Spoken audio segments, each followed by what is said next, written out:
Y'all ready to roll? Yeah. All right, appreciate you being here. Obviously excited to get a win. Anytime you win in college football, it's good. And you know, I've never had a game where we start out with a 23-play drive, so that was something I've never experienced before, and it was amazing to see that. But really ate up a lot of clock too. But really proud of our guys for that, finishing that drive, at least getting some points. Disappointed we didn't get a touchdown for sure, but really good job of starting the game and taking control of that early. You know, I think yesterday's game was probably a game of missed opportunities. We left a lot of points out there for sure. It's one thing when you look at the film, you're like, you know, we're this block away or this decision made or this drop away from really having a big touchdown. And you know, that's something we really got to continue to improve on, because you know, obviously as the season plays on and we get in conference games, the more touchdowns you can get than field goals, it's gonna be a lot better situation for you. So I think that's an emphasis we got to make. When you look at the film, I don't think it was one area. You know, we missed a throw here, or we dropped the ball, or didn't finish a block on this run. In fact, on that first drive, I remember we had a counter back to the boundary, and we had a hat for everybody, and we just didn't kind of finish our blocks, or he probably walks in. So, you know, those are things we got to correct, but I am excited to get a win. I thought our guys played extremely hard, and really, I think that was one thing. Going in, we had an idea. We thought we could run the football, and obviously that's kind of what we're going to do to start with, and that seemed to play out as the game went, and just really proud of our guys for getting a big win. Okay. Why do you think drops have been such an issue this year? It seems like it's higher than past seasons. I really wish I knew. I know it's you know, I think it's just, you know, we got to really concentrate and focus. I mean, those guys are good players. They can catch the football. It's not about that. I just think it's one of those things where, you know, as a receiver, you got to really just focus. Those guys that can focus all the way through to the tuck and go back. And I know Coach Hurd works really hard on the fundamentals of watching the ball all the way to the tuck and so forth, just the basic fundamentals of catching the ball. And, you know, I wish I had the answer for that. One thing I can tell you is we're going to work extremely hard to try to fix it. I know it's something Coach Malzahn's made emphasis on with our guys even before this game. So we got to do a better job if we want to be a championship team. Does it happen in practice, or is it just something that surprises you when you get to the game? Yeah. The guys who are typically sure-handed. Yeah, no, it hadn't really come up in practice much at all. I mean, you know, and the thing about it in college football, it's not necessarily just the drops. You have to make contested catches, you know. And that's something I think that people, you know, in high school, a lot of times guys get wide open. When we watch high school players, you're evaluating a receiver and you're like, you know, he's open and he's catching the ball. And that's why you got to go a step further. Does he catch it with his hands? Does he look it all the way to the top? Because in college football, it's hard to get open. So everybody plays so much man and all the different, you know, the better players and so forth. So, you know, it's something that definitely is a concern from the standpoint of it's something we got to focus on and continue to get better at. How do you work on that in practice? Just catching balls over and over again? Yeah, that's part of it, but I think really just an emphasis. You know, it's a mindset. I believe. I think our players have to. You know, I think when you're an individual player, whatever position you play, each week there's certain things I think you try to focus on. You know, hey, what is, you know, like quarterback? Okay, my footwork needs to be better on this certain drop or this screen. I got to make sure I get to the right spot to make this throw or whatever. As a receiver, I think those are things individually and as a group in that room that they're going to focus on and we'll focus on and get better. But it's one of those things that I think we just got to improve our concentration and our focus all the way through the tuck. Coach, it's not something you can see on a stat sheet, but how big is Bowser's ability to protect essential for this offense?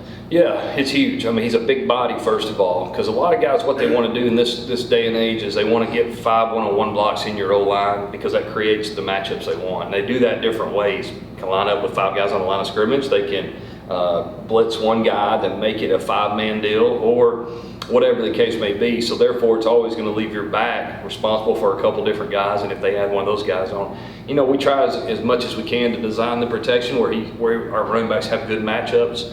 But having Bowser back there as a bigger back, you know, makes it a luxury for sure because, you know, you get all kind of exotic blitzes, especially on third down. So you mentioned him as a bigger back. So there was a particular play, Plumlee's fumble that he recovered, right? Yeah. He smashes through the middle, opens the hole for Plumlee to run through. He fumbles it. That's right. Bowser recovers, and then next play, 22-yard catch. Yeah. He's a big body. Yeah. No, that's a great point. That was a great effort play by Isaiah there. I think it says a lot about who he is. The guy never quits, and he stepped up in the protection. They bailed everybody out. Pretty sure I'm thinking about the right one. John Rhys took off and the ball got knocked out. Yeah, that's right. It was actually a draw. So he took off and Bowser was doing what he was supposed to do. The ball came out, he got on it, big, strong guy, and probably had to fight a little bit at the bottom of the pile and held on to it. And then the next play, he catches a wheel route. So he's very versatile back, I think, and I like the way he ran yesterday. He ran extremely hard. He ran physical, and we need him to continue to do that. Considering his performance against Florida Atlantic a week earlier, what's most frustrating for you about John Rhys's performance against Georgia Tech? Just the interception as much as anything. What happened on that play? Yeah, he just made a poor decision. I mean, didn't see the guy, and it's an option route. It's a read route by a receiver, and I think he got hung on that a little too long. Probably should have gone on and progressed, and the safety was in the middle of the field. He just didn't see him. So just, same deal with the one at FAU. It's just like, you got to be able to see the field, obviously, and feel and see where everybody is. And, obviously, he's still learning some on the run, but, I think we had 3 drops yesterday. He was, I guess 8 of 16 is what this says. So if we get to catch those 3 balls at 11 of 16, you feel pretty good. But the poor decision on that one was probably the most. And then, we missed a screen too that would have been a touchdown. And, we worked on that a few minutes ago. So, again, it's a learning process. You got to continue to improve and get better just like everybody else. Going into conference play now, what area would you say most important for John Rhys to improve, going into conference? I think the big thing for him is just he needs to execute the offense. It's one of the things that during the week we really try to say, hey, this play, we want to make sure our eyes are in this spot or whatever it is, and I think that's the key. Whatever the game plan is, he's got to make sure that he's focused on doing it exactly like he's supposed to do it. And then obviously the turnovers, no matter what happens, no matter what the look is or what you didn't see or did see, we can't turn the ball over. And that's the thing that really we got to get fixed with him, I think, for us to really get where we want to be. You were just talking about John Rhys through 4 games, but overall the offense, how would you evaluate things going into conference play?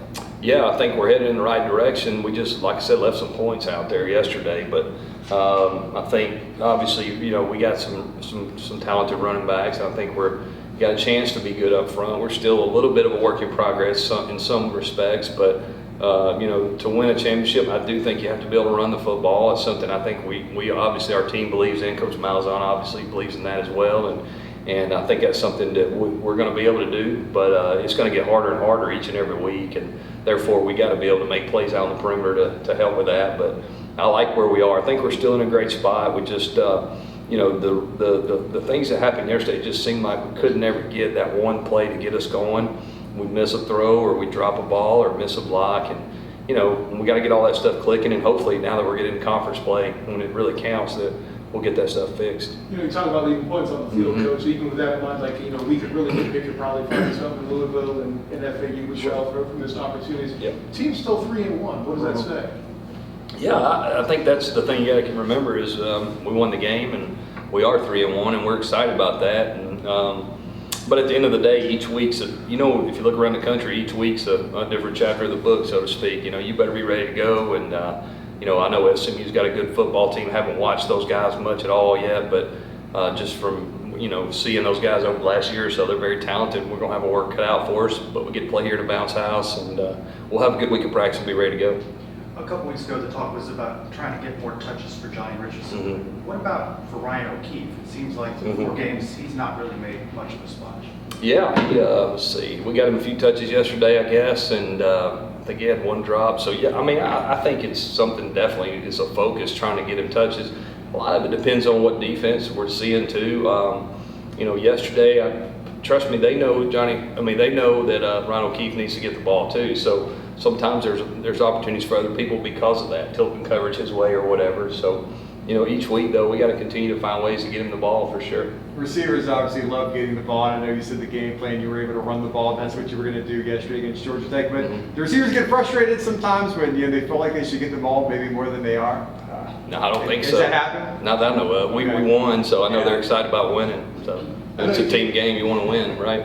I know you can't open up a book and show us the game plan, obviously, but how much of a consideration was holding some things back for SMU going into the Georgia Tech game? No, there wasn't none of that. This is the game plan we had for Georgia Tech. Georgia Tech and SMU are different defensively, so really not a lot of similarities there.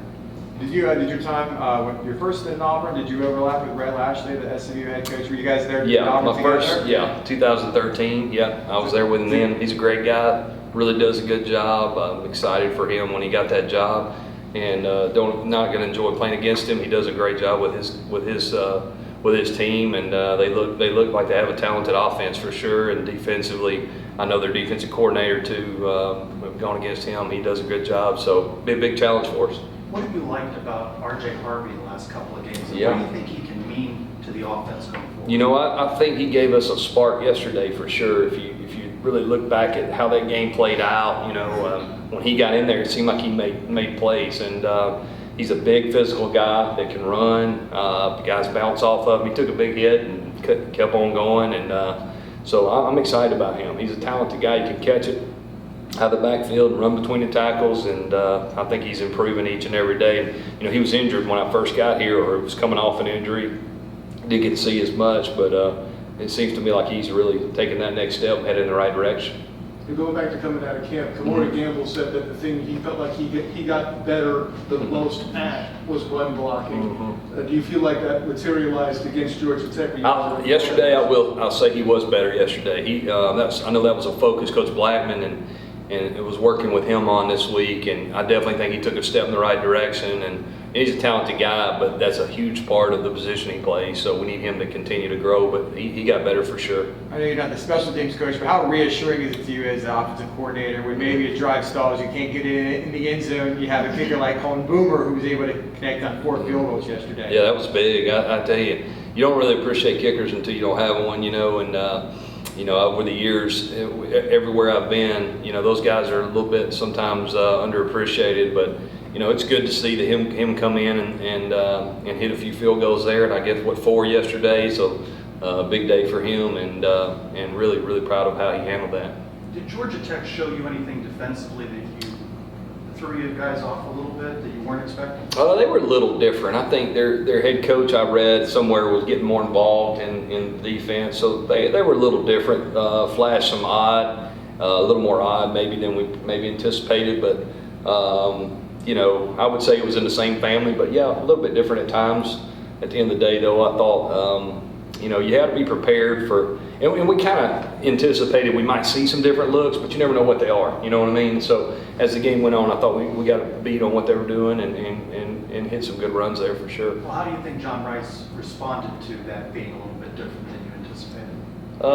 You know, he responded well, except for the throw to the other team. We don't want that, but no, he did fine. Especially made a couple of really good reads in the run game. He got the protection right on 3rd down twice, and a look that he hadn't seen before based on just his rules. So I thought that was really good. Yeah, so I think he handled it pretty well, I think. So when you and last year were on staff together, you were an analyst? I was an analyst. And was he a GA? No, he was the offense coordinator. That would have been 2000. Okay, so he's already the coordinator, okay, because I'm about to ask. He was 2013. Okay, I was about to ask, like, you know, what was it like being a GA under Gus Malzahn and stuff like that? Yeah, I wasn't, so Rhett would know. Yeah. All right. Talk a little bit more about passing. 49 yards, though. I know the game plan called for more running, and that's what you could get, but can you guys win games with 49 yards passing? We won Saturday, so I guess that's the way I would answer that. Yeah. Appreciate All it. right. Thanks a lot. Thanks.